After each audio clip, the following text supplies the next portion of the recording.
현재까지 수사 결과 이들이 방문한 곳은 수원 공군기지와 청주와 오산 공군기지 등 한미 군사시설 4곳과 인천과 김포, 제주공항 등 주요 공항 3곳으로 확인됐는데요. 이들 카메라와 휴대전화에서 전투기와 관제시설 등을 찍은 사진 수천 장이 발견됐습니다. 고등학생인 2사람은 지난달 18일 관광비자를 받아서 함께 입국했고 비행기 사진을 찍는 것이 취미라고 진술했는데요. 또 이들 중 한 명은 아버지가 중국 베이징 공안이라고 말한 것으로 알려졌습니다.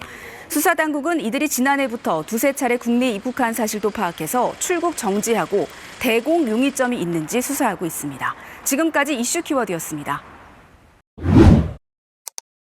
경기 수원의 공군기지 근처에서 우리나라 전투기를 무단 촬영한 중국인들이 경찰에 붙잡혔습니다.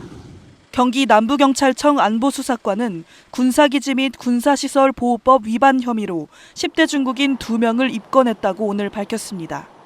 해당 중국인들은 지난달 21일 수원시 공군 제10 전투비행단 부근에서 DSLR 카메라와 휴대전화로 전투기를 무단 촬영한 혐의를 받고 있습니다. 이들이 소지하고 있던 카메라와 휴대전화에는 이착륙 중인 전투기 사진이 다량 발견된 걸로 전해졌습니다. 조사 결과 이들은 중국 소재 고등학교를 다니는 학생들로 사건 발생일로부터 3일 전 관광비자를 통해 국내에 들어온 걸로 확인됐습니다. 이들은 경찰 조사에서 평소 비행기 사진을 찍는 취미가 있다는 취지로 진술한 걸로 전해졌습니다. 경찰은 이들을 출국 정지 조치하는 한편 휴대전화 포렌식 등을 통해 대공 혐의점 여부 등도 조사하고 있습니다. 한편 지난해 11월 중국인 남성이 국정원 건물을 드론으로 무단 촬영했지만 대공 혐의점은 없는 걸로 알려졌습니다. KBS 뉴스 고혜람입니다. 중국인 조직이 우리 군의 기밀을 빼돌리려고 현역 군인들에게 접근한 사실이 포착돼 당국이 수사에 나섰습니다. 국군 방첩사령부는 지난달 29일 제주에서 중국인 A씨를 체포해 군사기밀보호법 위반 혐의로 수사하고 있습니다. A씨는 지난해 초부터 군생활 관련 정보 등을 공유하는 오픈 채팅방에서 활동했는데 현역 병사들에게 접근해 군사기밀을 넘기면 돈을 주겠다고 포섭한 혐의를 받고 있습니다. 이런 과정에서 강원도 양구군 일선부대에 복무 중인 현역 병사 B씨가 포섭된 것으로 조사됐습니다. B씨는 부대 안에 비인가 휴대전화와 스파이 카메라 등을 반입해 한미 연합연습 관련 자료 등을 찍어서 A씨에게 전달한 것으로 파악됐습니다. 다만 이 자료는 군사기밀은 아니라고 군은 밝혔습니다. 중국 조직에 소속된 A씨는 정보 제공자인 B씨한테 돈을 지급하려고 제주도로 입국하면서 우리 군 당국에 체포됐습니다. 방첩사는 A씨 조직의 총책이 중국 군 소속일 가능성도 열어두고 수사를 확대 중입니다. KBS 뉴스 신선민입니다. 한미일 군사훈련에 참가하기 위해 지난달 22일 부산에 입항한 미국 항공모함 시어도 루즈벨트함. 사흘 뒤인 6.25 전쟁 74주년에 윤석열 대통령이 직접 승선해 한미 동맹을 강조하기도 했습니다. 그런데 바로 그날 항공모함이 민간 드론에 고스란히 노출됐습니다. 중국인 유학생 3명이 인근 야산에서 드론 촬영을 하다 적발된 겁니다. 이들은 경계작전을 펼치던 육군 간부에게 붙잡혔습니다. 당시 해군은 군사 보안을 위해 육군 병력을 지원받아 이곳 부산 작전기지 내부는 물론 외부까지 순찰하는 등 경계태세를 강화한 상태였습니다. 촬영 분량은 5분 남짓. 항공모함은 물론 해군기지 건물 일부도 찍혔습니다. 경찰 조사 결과 이들은 앞서 23일에도 해군기지 주변을 촬영한 것으로 드러났습니다. 이들은 호기심에 대형 항공모함을 촬영했다고 진술한 것으로 알려졌습니다. 경찰은 일단 군사 기밀을 유출하는 등의 대공 혐의점은 없는 것으로 파악하고 있습니다. 하지만 휴대전화 통화 내역을 분석하는 등 수사를 이어가고 있습니다. 해군은 군 감시 자산으로 확인한 결과 드론이 기지 안으로 침투한 흔적은 없었다면서도 경계 강화 등의 대책을 마련하겠다고 밝혔습니다. 앞서 지난 5월 일본에서는 최대 호위함 개조 영상이 중국의 동영상 사이트에 공개돼 안보에 구멍이 뚫렸다는 비판이 나오기도 했습니다. KBS 뉴스 이준석입니다. 지난 6월 부산 해군기지에 드론을 띄워 미 항공모함과 잠수함을 불법 촬영한 중국 유학생들이 경찰에 붙잡혔습니다.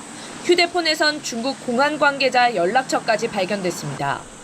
하지만 현행법상 간첩죄는 적국인 북한에 대한 행위에만 적용돼 간첩죄로는 처벌이 어렵습니다. 이 때문에 간첩죄 적용 범위를 적국에서 외국으로 수정하는 형법 개정안이 추진됐고 최근엔 여야 합의로 법사위 법안 소위를 통과해 연내 본회의 통과가 유력해 보였습니다.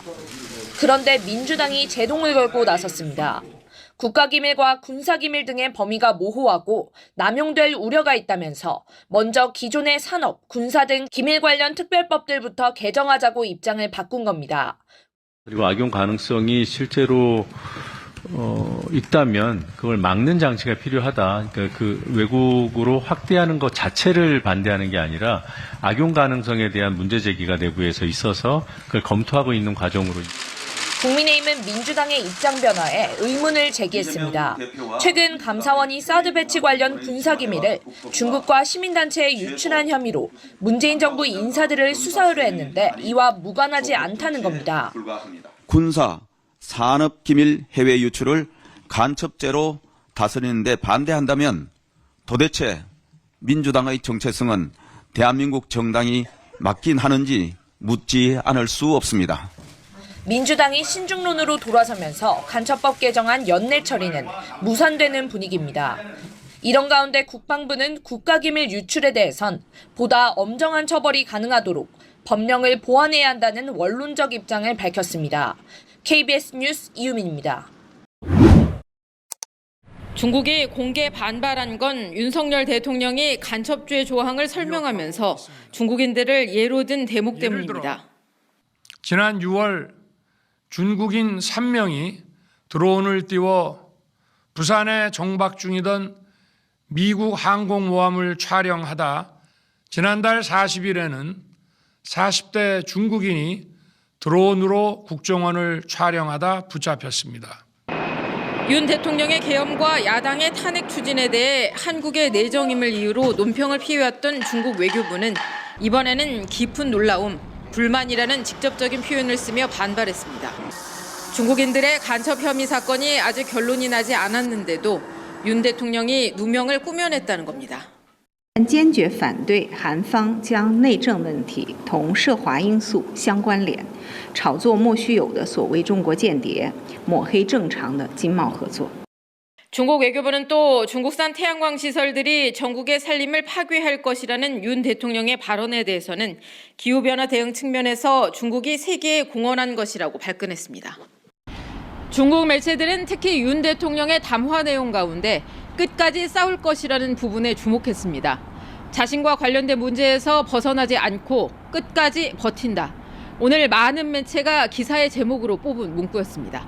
베이징에서 KBS 뉴스 김효신입니다.